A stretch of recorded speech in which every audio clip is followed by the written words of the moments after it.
আসসালামু আলাইকুম। লিপি কুকিং রেসিপিতে সবাইকে স্বাগতম জানিয়ে শুরু করছি আজকে রেসিপি। আজ আমি তৈরি করেছি বুরহানি। অল্প সময়ে মজাদার বুরহানি তৈরি করে নিন বিয়েবাড়ির স্বাদে।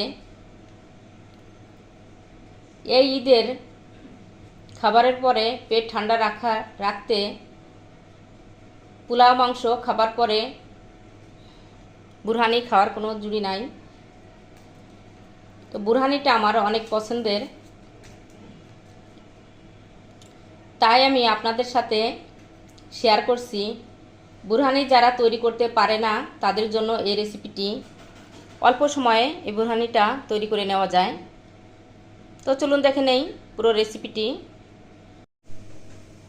বুরহানি তৈরি করার জন্য এখানে নিয়েছি আমি 2 চামচ সরিষা বাটা, 1 চামচ ধনিয়া পাতা বাটা, 2টা কাঁচামরিচ বাটা, 1 চামচ পুদিনা পাতা বাটা।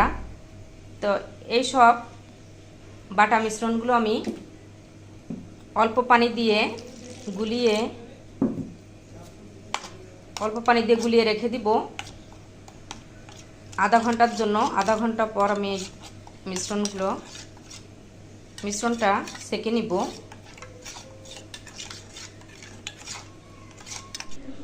বুরহানি তৈরি করার জন্য টক দই নিয়েছি হাফ কেজি। আর টক দইটাকে আমি একটু হ্যান্ড উইচ দিয়ে ভালো করে বিট করে নিব।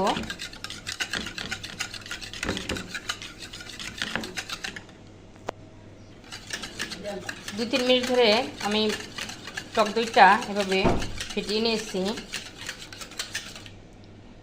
এখন দিয়ে দিব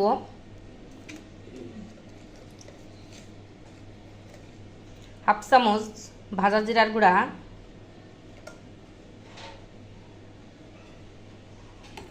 2 চামচ বিট লবণ,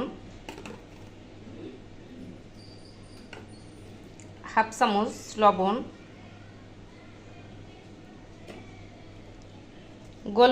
গোলমরিচের গুঁড়া হাফ চামচ, দিয়েছি। দিয়ে দেবো চিনি হাফ কাপ, টমেটো সস দিব 2 টেবিল চামচ, দিব লেবুর রস 1 টেবিল চামচ। আমি একটা লেবু চিপড়ে দিয়েছি। সব কিছু দিয়ে টক দইয়ের সাথে ভালো করে বিট করে নিব। ভালো করে মিশিয়ে নিয়েছি। আমি পুদিনা পাতা, ধনিয়া পাতা, কাঁচামরিচ, সরিষা বাটা সব কিছু গুলিয়ে রেখেছিলাম আধা ঘন্টার জন্য। গুলিয়ে সেঁকে নিয়েছি। আর অবশ্যই সেঁকে নিতে হবে, নয় এই ছাপাগুলো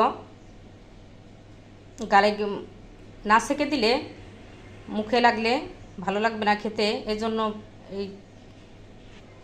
এই মিশ্রণটা সেঁকে নিতে হবে। অবশ্যই মিশ্রণটা সেঁকে নিতে হবে। তো এখন আমি এই মিশ্রণটা দিয়ে দিব। মিশ্রণটা দিয়ে আমি 4-5 মিনিটের মতো ভালো করে বিট করে নিব, মিশিয়ে নিব।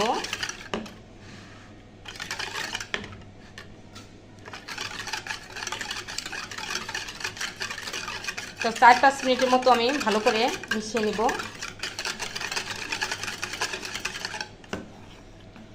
বুরহানিটা 5-6 মিনিট বিট করে নিয়েছি। এখন দেখাবো ঘনত্বটা কেমন হয়েছে। তা ঘন ঠিক আছে, আপনারা চাইলে আর একটু পাতলাও করতে পারেন। তো বুরহানি একটু ঘন হলেই ভালো লাগে খেতে।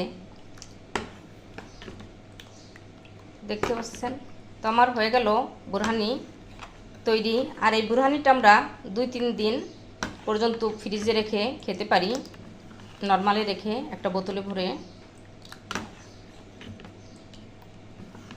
তৈরি হয়ে গেল আমার বুরহানি। তৈরি হয়ে গেল আমার মজাদার বুরহানি। এই বুরহানিটা অল্প সময়ের মধ্যে তৈরি করে নেওয়া যায়। তো বাসায় আপনারা ট্রাই করবেন, আর কেমন হলো আমাকে কমেন্টস করে জানাবেন। আমার রেসিপিটি যদি আপনাদের ভালো লাগে লাইক, শেয়ার, কমেন্টস করবেন। আপনাদের লাইক এবং কমেন্টস আমাকে অনেক উৎসাহ বাড়িয়ে দেয়। আর ভালো লাগলে ফ্যামিলি ফ্রেন্ডদের সাথে শেয়ার করবেন। আর আমার চ্যানেলটি যদি সাবস্ক্রাইব না করে থাকেন এখনই করে ফেলুন। আমার ফেসবুক পেজটি ফলো করে লাইক দিয়ে সাথে থাকবেন। আর হ্যাঁ, সাবস্ক্রাইব করতে ভুলবেন না। সবাই ভালো থাকবেন। নতুন নতুন রেসিপি নিয়ে আবার আপনাদের সামনে হাজির হয়ে যাব। আমাদের জন্য দোয়া করবেন। আল্লাহ হাফেজ।